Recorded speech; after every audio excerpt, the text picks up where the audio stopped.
Proceeding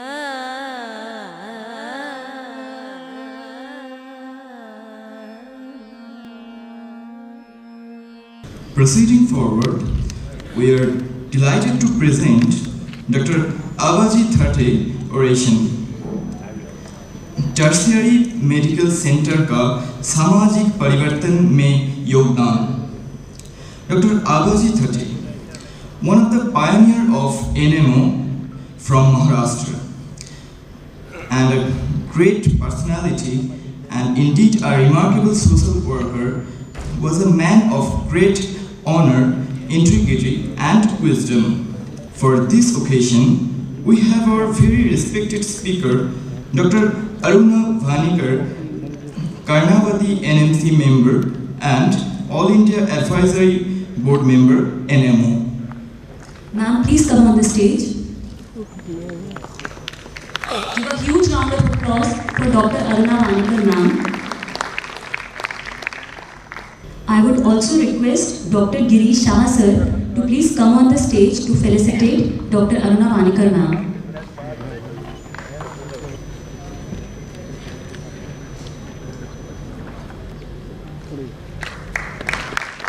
जोरदार तालियों से स्वागत कीजिए डॉक्टर अरुणा वानिकर मैम का.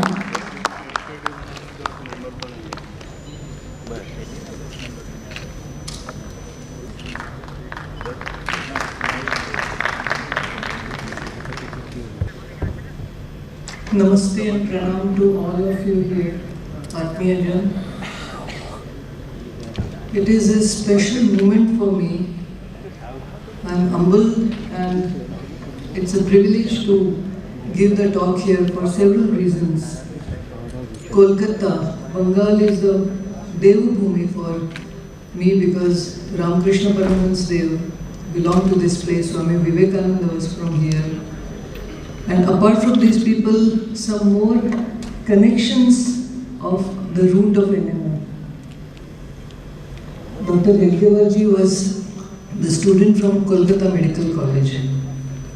Abaji Thate was also a student from this college. And very few people know that Abaji sacrificed his life for the cause of the nation by becoming personal secretary to Guruji.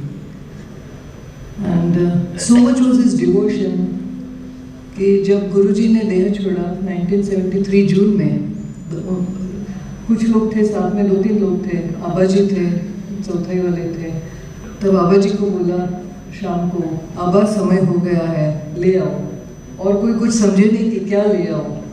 गुरुजी तो Ramakrishna mission के स्वामी विवेकानंद जी के गुरु बंधु थे, अखंडानंद जी उनके शिष्य थे. तो ये बहुत कम लोगों को पता था कि ये है. और वो उन्होंने अपना कमंडलू जो उनके गुरु ने दिया था वो एक तरफ रख दिया था, क्योंकि उन्होंने बोला था कि अब पूरी जिंदगी राष्ट्र को समर्पित है और कुछ नहीं सोचोगे. तो वो कमंडलू एक तरफ रख दिया था, वो आबाजी को पता था. अंत का समय आया तो गुरुजी ने कमंडलू एक तरफ रखा, आबाजी ने वो ला के दिया, दे छोड़ा. तो ये था आबाजी का commitment to the national cause और वो गुरुजी के लिए. बचपन से मेरा सौभाग्य ये रहा कि गुरुजी आते रहते थे घर पे और आबाजी भी आते रहते थे. मैं छोटी सी बच्ची थी, कभी पता भी नहीं था कि आज आबाजी के नाम का ऑरेशन मुझे मिलेगा. तो इसलिए ये मेरे लिए बहुत ही स्पेशल चीज़ है. तो इसलिए मैंने ये टॉपिक लिया क्योंकि आबाजी ने तो अपनी ज़िंदगी समर्पित की, हमने तो कुछ भी नहीं किया है, जो भी थोड़ा बहुत किया है. So I thought, let me introduce the topic of walking the trail of medical education and research for the services of mankind. What was my experience? करीबन 35-40 साल में जो थोड़ा बहुत सीखा, मैंने सोचा आप सबसे शेयर करूं, and especially for the young students here, that there is a lot you can achieve. अगर ये कहानी करनी है देश के लिए क्या कर सकते हैं, तो it cannot be separate from my own institute, the Institute of Kidney Disease and Research Center, जहाँ से मेरी ये यात्रा शुरू हुई. IKD was born in 1981 अक्टूबर. उसके बाद 86 में गवर्नमेंट ने उसको autonomy the. Then of course we moved to the new premises with 250 beds, and then of course In 1997, Institute of Transplantation Sciences was born, expanded to 400 beds. Then it was named after its founder, Dr. Rachel Trivedi. And उनके बारे में मैं 2 line बाद में बात करती हूँ. And then looking to the research and inputs in service of humanity, we were granted permanent income tax exemption free 35 और आज भी 125% exemption मिलता है from the income tax for whoever gives donations to the institute. And then when Modi ji was the chief minister, he said it's time we should become university. So it was his dream, and finally we were upgraded to the university status, and eventually I had that, what can I say, the not opportunity, but it was a responsibility given to me to be the Vice Chancellor before I was picked up from there and put in Delhi. So when we talk of this history, this is for the youngsters कि जिंदगी को सेवा के लिए कैसे समर्पित कर सकते हैं. The founder of IKT, Dr. Rachel Trivedi, was the director of transplantation services at McMaster, Canada, which is the world-class university, and he is the person who gave the program of hope, that is organ sharing, Hamilton organ program, जो आज दुनिया बात कर रही है, that was actually started by Dr. Rachel Trivedi in Canada. And those were the days when he was told by the people here कि हमारे देश में क्या मरीजों की कमी है, तो सिर्फ पैसा ही जिंदगी का एम है, you should leave everything. His father was also a Gandhian, so he burned the bridges, passport, visa सब खत्म कर दिया कि citizenship के बिना उनकी कभी इच्छा ही नहीं होनी चाहिए वापस जाने की. So he burned the bridges of the Western world and came to India. Only thing is the greatness of his supporters, his friends in Canada and USA, they knew that it's going to be tough in India. So they stated that, they used to call him Trev. Trev, anytime you want to come back, the seat of or the chair of transplantation directorship will always be open for all your life. And they were the ones who committed and helped us develop transplantation services, transplantation education in country. And that is why the first transplantation in Gujarat, in Ahmedabad, was done on 17 September 1979 from a sister to the recipient. And of course this was started in the small room in BJ Medical College, which gradually then grew up.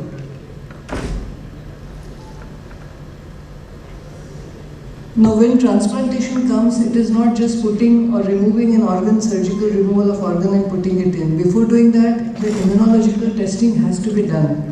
So without developing a good lab, transplantation can never be started. And so it was his friend Dr. John Dosseter who ultimately got the highest honor of Canada.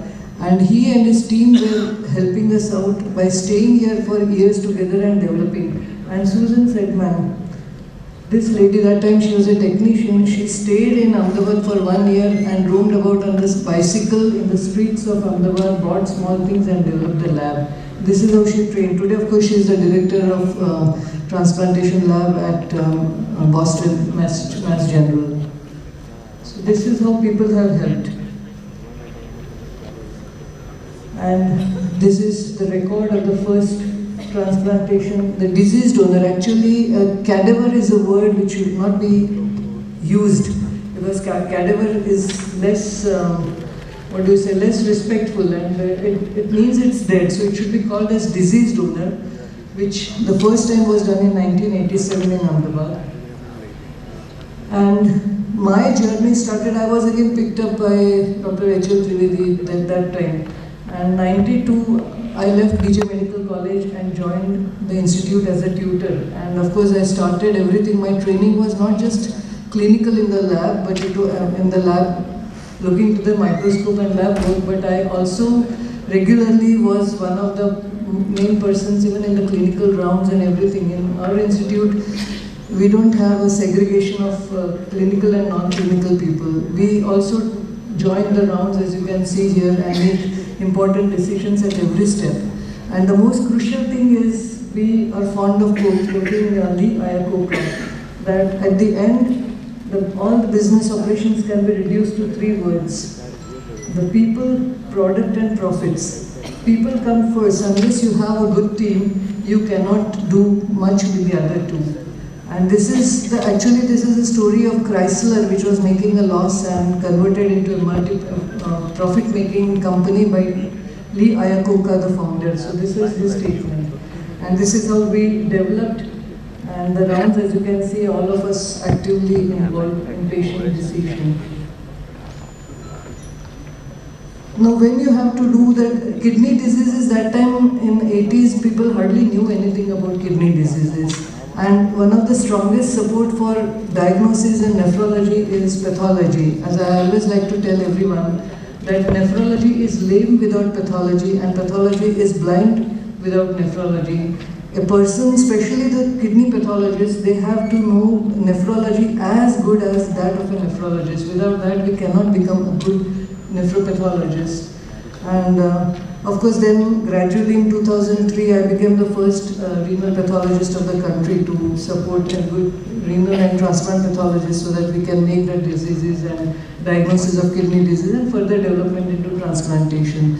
And this is the journey how we started. We never had funds. It all started in a small room, as you can see here. The patient load is always like this.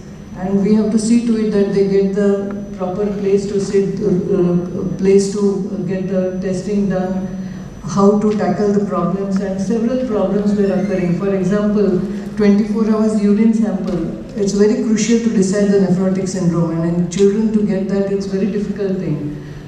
So how to convince, how to get the proper collection. Second thing is just looking to the red blood cells in the urine. It's so crucial that urine is a good histology for anyone. So looking to a good urine microscopy, you can make out whether it's a glomerular disease, that means is it the domain of the nephrologist or the urologist. So that all we developed gradually and all in a limited way. And the second thing is transplantations we were doing day in and day out, but patients were lost, sometimes the grafts were lost on the table. And this was not understood why. So this is how when we developed the testing and doing not only PT, APTT, but protein C, protein S, etc. are important. So we made it compulsory, mandatory profile to have all these tests done so that the graft is not lost on the table. The other challenge is patients, as you can see, since we were doing 1 to 2 transplants every day, we had to give the reports swiftly and manage them. So how to do that? And initially, as I stated, we never had any funds. We collected everything piece by piece and developed it. So this is our journey, how we started from slowly from one room and gradually developed. And one of the crucial things is level of cyclosporin, C0, C2. Now what is important is it truly the right quantity measured? Is it the right value? So this, even our own senior professors would himself do it, like Professor Sani, he would himself test it out. Second thing is labs. People very casually say कि pathologist को कुछ आता नहीं है या lab का report error है, but only a lab person would know how much painstaking it is. Creatinine of 0.2 also will make a difference, and we have to convince the nephrologist that it's not the lab error, because just little rise in serum creatinine, you could be either it is because of the rejection, it could be because of drug toxicity. So all that we were deciding, and further depending on that, the management of the patient occurs and the graft. So this is the little data that we have. It was a painstaking effort, as you can see. The first few years, from 84 we started the journey until 2015 we did close to 4,600 renal transplants, and that's a split up the live disease donor, that is a cadaveric, and non-heart beating, KPDs, ABO incompatibles. So the journey for the first few years, which could achieve to little more than 4,500. In the next 5 years, because the team was built up till 2020, we had finished more than 6,000 transplants. And even today we do about, in the institute they do 2 or 3 transplants, kidney plus with liver and stem cells and others. And out of these more than 4,500 transplants, more than 3,500 are with stem cells under a special protocol where patients require minimal or no immunosuppression, and they are living a normal life even as of today. This was of course with our own research. We never had to depend upon the others. We did get support, but this was gradually developed by us for the sake of humanity, that we should give a good quality of life to the patients. And believe me, patients have to be convinced, the society has to be convinced that the doctor has a genuine interest in the life of the patient, a genuine interest in treating patients. So our disease donors, cadavers came all from the lowest strata of the society. दो समय का खाना नहीं मिलता था, ऐसे परिवार के लोगों ने बोला है, डॉक्टर साहब बोल रहे हैं ऑर्गन दे दो, एक्सीडेंट हुआ हाईवे पे, the patient is on ventilator, माँ बोलेगी कि नहीं, आईकेडी के डॉक्टर त्रिवेदी साहब बोल रहे हैं, सब दे दो. And this is how we used to have sometimes 2 or 3 cadaver donors a day. Even today we get them. That is because the society should be convinced that you are committed for the welfare of the society, for the welfare of the patients. Rest all comes. We never had money. Always there was a crunch, but we could give the services because this was commitment. And now with the blood bank and liver transplant, when the first liver was done, the whole night we tapped, it was O negative patient. We collected 300 units of blood from one side. Collecting O negative 300 units, only people from the blood bank will understand what a difficult task it is. But that was the kind of support we had from the society. They all kept on coming. We kept on bleeding the donors, testing, and one side the surgeons were doing the transplant, and today also he is well. And for sake of blood donation, the institute chairman, who was the ACS, he himself would come regularly and donate. Like we used to celebrate the 31st August as the birthday of our founder. And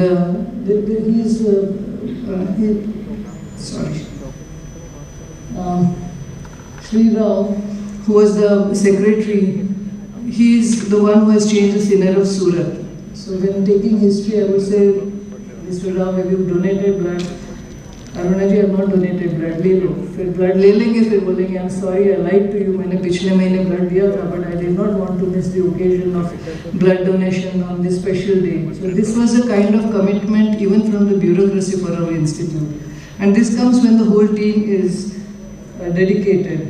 And then of course with that, there are several other things. When the protocol, stem cell protocol came, removal of the antibodies. So we developed step by step all this, and how we developed these are just the photographs. And as you can see, this was in a place, the Janmabhoomi of our director. We went there for blood donation drive. 2,000 donors came. We had to reject 800 donors क्योंकि 1200 से ज़्यादा हम blood collect नहीं कर पा रहे हैं उस एक ही दिन में. So this is the kind of commitment we get. Only thing is, as I say, the society has to get a feel of it, and you get the donors. And till the last few years, we used to have this regular input. We never had the crunch for any of these things because of the committed team. So this is how it went on. Then came the further journey. The transplant was done. I was not fully trained, so we had. Every year we used to get all the high level, what can we say, the academicians from the transplantation field, pathologists, etc., visiting us every time. So this was my mentor, Dr. John Crossan, who had come that time in 1996. He took a promise from Dr. Trivedi that unless he sends Aruna to his team, to his lab in Minnesota, he was not going to leave that office. So that is how I went to Minnesota, got trained.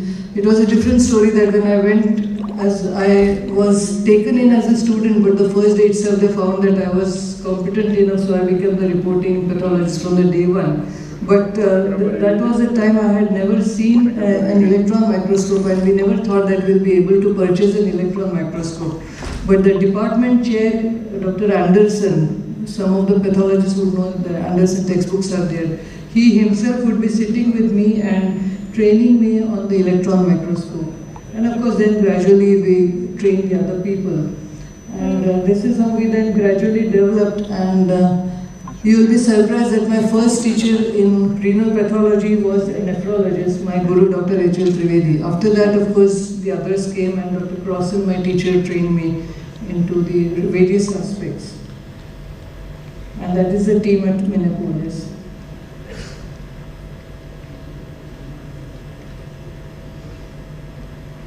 After that, an invitation came from Israel for bone marrow transplant. I was not keen, but they said, why don't you come and learn bone marrow transplant? So that was the time in 2003 that I learned cord blood banking and bone marrow transplantation, and then realized that cord blood is not the best way. We got rid of it. And in fact, I was the one to start embryonic transplant, and I was the one to stop it because it has a lot of other problems. It should not be done. And but of course, this opened up our eyes of learning about the blood bank, various aspects about immunohematology. And then, of course, Ralph Zinkernagel, who received his Nobel in 1997, he visited us and he wanted to give some present to me. So I said, I don't have, what is it he can? So he decided to give the flow cytometer. So the way which this why I'm narrating to the young students is there's a lot to learn from the Western world. They just didn't send away the fact scan, but he took me personally with him to his lab in Zurich, trained me personally in fact scan for 15 days, and after that I came back with the flow cytometer, which was free of cost, which worked for many years. And of course now it was my team who is trained and they are doing this work. And a few years later also we did keep on meeting once in a while with Rolf and his wife. And this is the kind of interaction. And so of course we must do something for our country, but there are of course noble people outside who also support us and give a lot of inputs for the country. Then of course came the time we were doing a lot of transplants, but patients were being lost to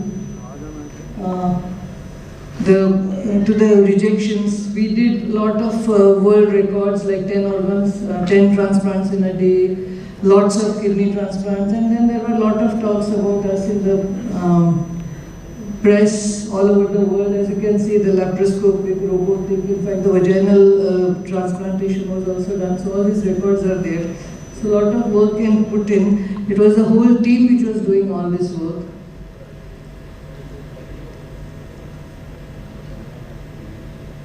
And some data, then the liver transplant was not available in India, in Gujarat those days. And patients with liver failure had to go either out, if they were very well to do, they would have to go to the foreign countries or they would come to Delhi.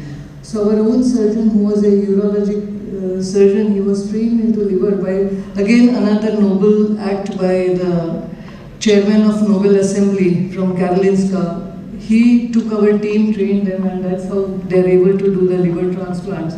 And this is some of the data for the last, of course this is not an updated data, this is till 2015. So now of course I believe it is much more. It could be, they do about 1 to 3 livers every week.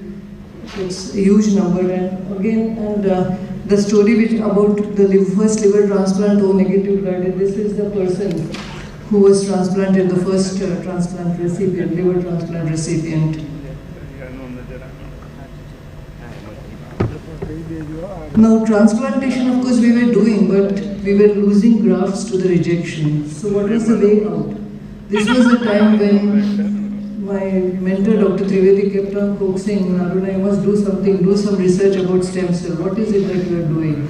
So we went to Korea, to Woo-Suk Hwang, who was, again this is another interesting story, that the Western world, if they find that people are ahead of them, they meet a fatal end. That is Woo-Suk Hwang. He was the one who was the first creator of Snoopy, the Seoul National University, the first model of dog whom he had created in the lab. The Western world, Americans forced his own people to give quotes against him.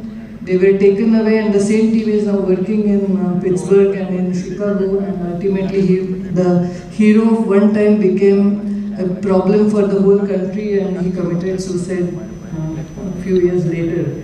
But we learned our techniques of stem cells from his lab, and they gave us all the details, and in minimal amount the stem cell lab was created, and of course Narendra Modi ji came to inaugurate that lab. And in his busy schedule, he used to come in the evening. He came at 11 o'clock. Everybody was sitting at night till late at night. And so the stem cell lab was inaugurated by Narendra Bhai at 11 o'clock at night. But that is how the lab worked. And this is of course the team which supported. Then of course the steps how to help now. So we created all the different kinds of stem cells, the hematopoietic, adipose tissue derived stem cells.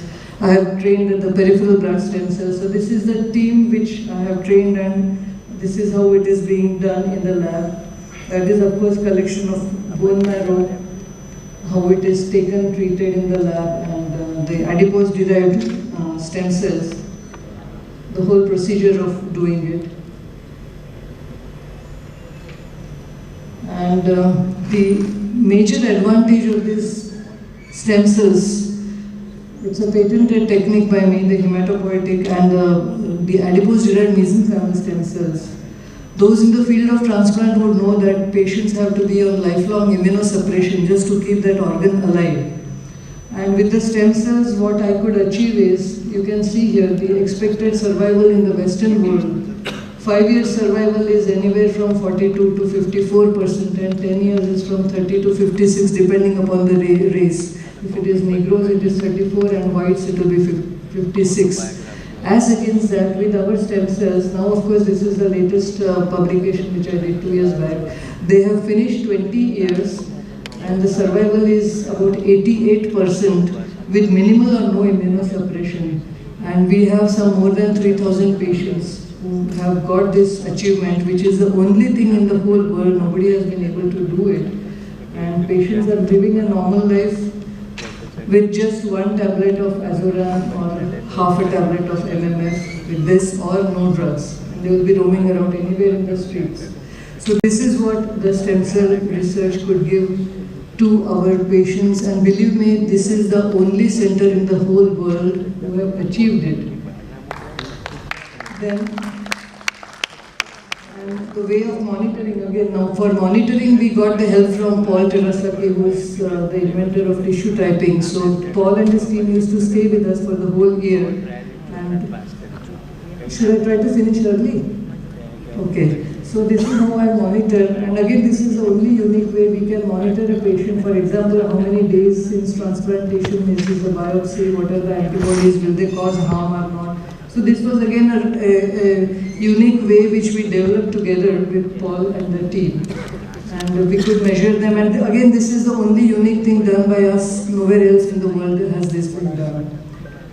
Other success story was creating insulin-making stem cells, with which we started with type 1, but we have treated type 1, 1.5, 2, 3, all the patients, and the response is really good. It is, of course, we couldn't completely eradicate diabetes, but the insulin requirement would come down from say 120 units to 30 units a day. Some patients would require just 10 units, and this is just with single infusion, which was sustained for 7 to 8 years. So after, of course, I came to Delhi, this all has stopped. But so this is an achievement we can do with stem cells. So this is another thing, insulin-making stem cells. And for this, of course, again I got the patent which I gave away to the institute, and Modi ji was happy and came, and I believe this was in the NMO conference when 2008 in Ahmedabad in our institute, when he came and gave this appreciation to me. And another achievement is neuronal stem cells.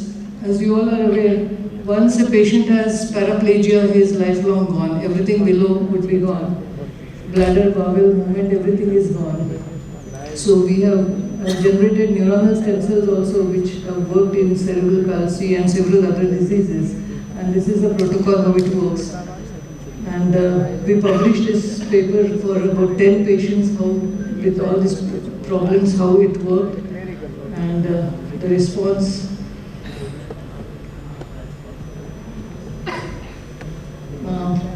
Fairly good response. As you can see, it was safe. They regained bladder bowel movement. All of them had a recovery from bladder bowel loss. There was a variable improvement, and I'll show you how it works. Like this was a patient who had a fall from a tree, and for 16 years he was totally paraplegic, had nothing below. No sensations below L4, S5, and no movements. This is immediately post-transplant. there was some movement achieved.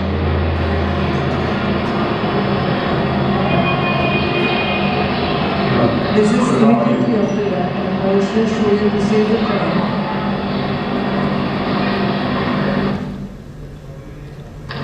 After 6 months, you can see this guy. So this is what stem cells can do. Patients, believe me, they get a normal life since now of course he's on the walker. We have treated such about 150 patients. And those who have to be dependent upon people, now they are on their own. So they don't require any support, at least they are independent, bladder bowel movement coming back, they are able to move about. That itself is a major sign of satisfaction for the family, for the patients, they are more than happy. And another story is the cardiomyocytes. In fact, my own family member, she was to die because of cardiomyopathy. Bombay, they live in Bombay, everybody had given up hopes. And then one day they called me up that why don't you try making cardiomyocytes. So I made them and infused them. And that was the change, the thickness increased, ejection fraction improved to 40%. And she is back today. She's of course, those were the days when she was not able to walk or talk, would be in the bed. Now she's roaming around all over the world. अब मेरी बुआ है बोलती है कि उसका बोलना और घूमना बंद कर दो, बहुत ज़्यादा हो रहा है. So this is what was the achievement, giving a normal life to her. This was of course in 2009, काफी साल हो गए. Now she's on her own. So after that, of course, we got the new premises and developed the lab. Step by step it is now. This is the current position. So this is what we could achieve in the institute. And after that, of course, I was given the D.Lit at SNDT, and then I was the University of Minnesota. The people who invented pancreas transplant, they called me to deliver a lecture and learn from me how to do this tolerance. So this is my teacher at the U of M. Was so happy to see my progress. So this is at that time. And now simply keeping it yourself doesn't work. So this is some of my students. I was the first one to start the postdoctorate certificate course in the country, and we tried to disseminate this all across the country, and I have some of these students who have been trained and they are in various parts of the country who are able to deliver services in renal pathology in both education and training. And now of course it's the next generation, so the show is going on. And this is some of the data how we had done till 2019, all the different services and the team. So this is gradual evolution for the services of the mankind. Then the new challenge of NMC. My colleagues here are here, so all of us were picked up and suddenly we gathered together to become a family ourselves in NMC, where many of you have visited us in Delhi. So the challenges that were given to us. So what were the major challenges? One was equitable distribution of colleges. Some states and union territories were clustered with too many colleges, and there are some areas where there are no colleges. Second thing is the fee structure. Somewhere it is almost 1,000 rupees and somewhere it is in crores. So we had that as a challenge. Third was the training. Many people, in fact, many of the private colleges, they are opening up, but there is no training because there are no patients available. There are no teachers available. So these are the problems which we are tackling even as of today.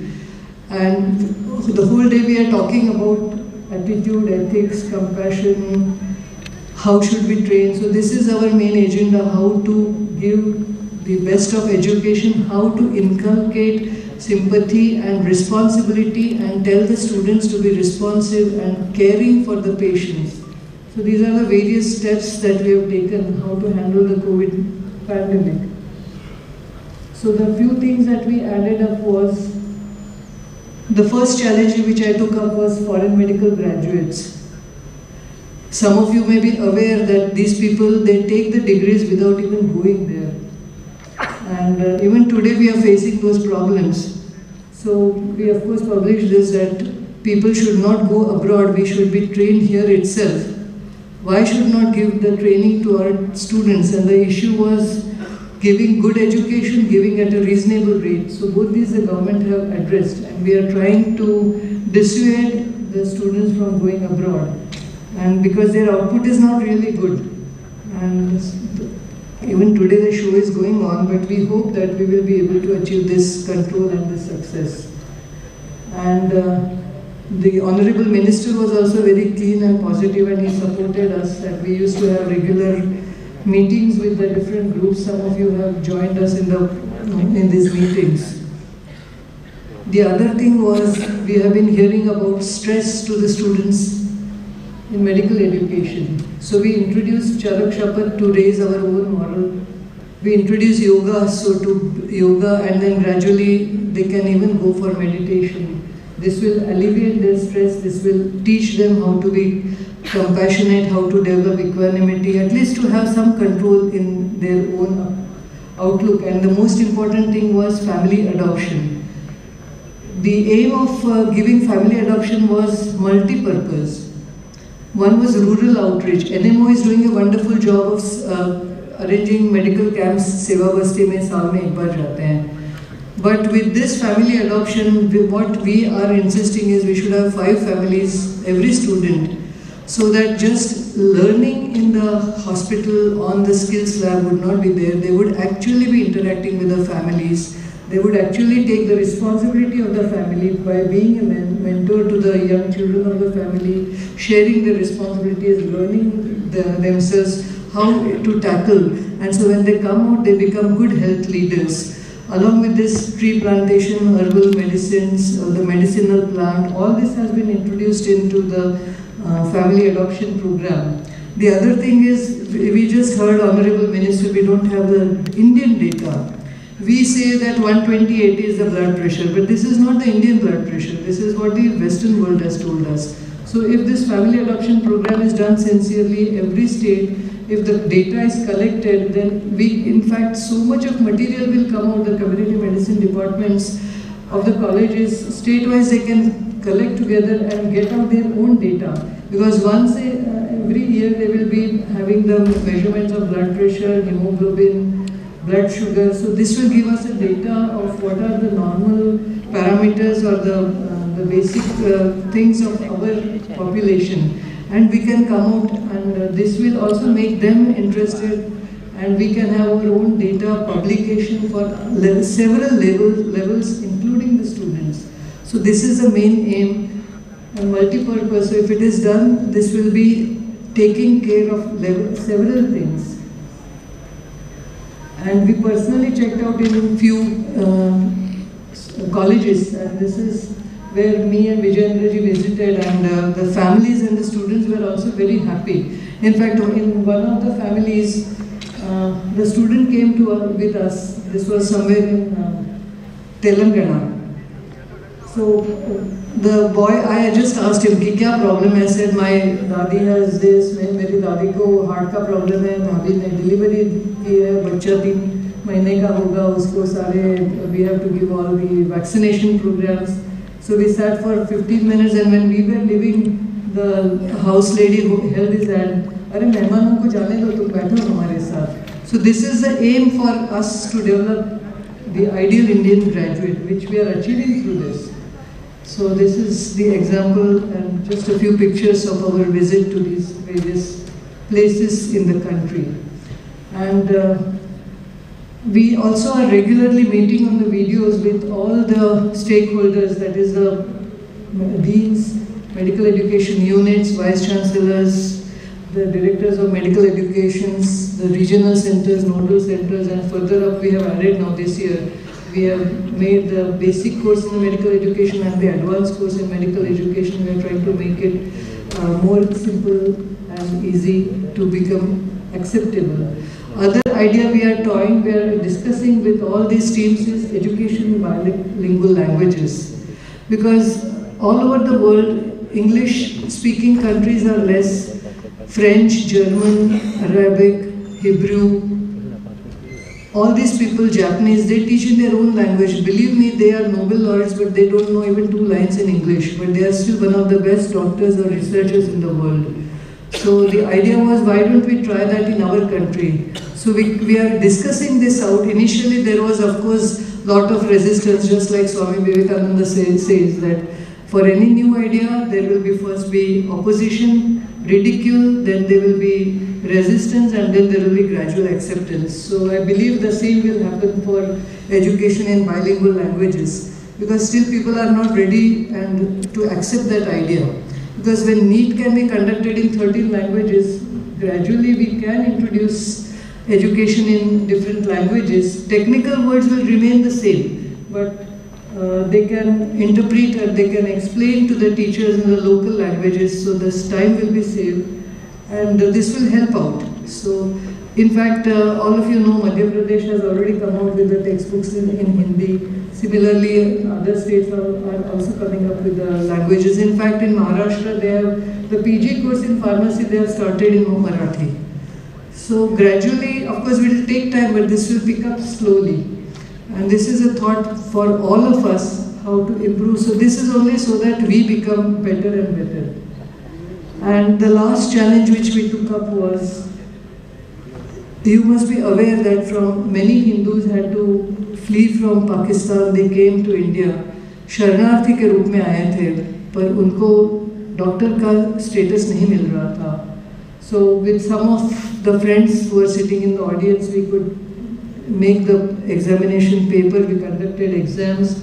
Eventually all of them passed and we gave them away the certificates. So now they have regained their status of doctors in India, so they can practice as doctors in India. नहीं तो अभी वो लोग सब्जी बेच रहे हैं, कहीं कुछ कर रहे हैं. So we are trying to see that we have to stop the Kashmir file story and do whatever we can. तो ये है, कुछ प्रयास चल रहे हैं, हमसे जो भी कुछ हो सकता है कर रहे हैं. So at the end I would say that it is ruinous to do what is not worth doing, and it is also ruinous to not to do what is worth doing. So with this I end here, and I am sure we are going to take us, our nation, to Param Vaibhavam Netu Me Tatsvarashram Samartha Bhavatva Shishate Bhushan. इसी के साथ मैं मेरा निवेदन समाप्त करती हूँ. मुझे ये मौका दिया इसके लिए बहुत बहुत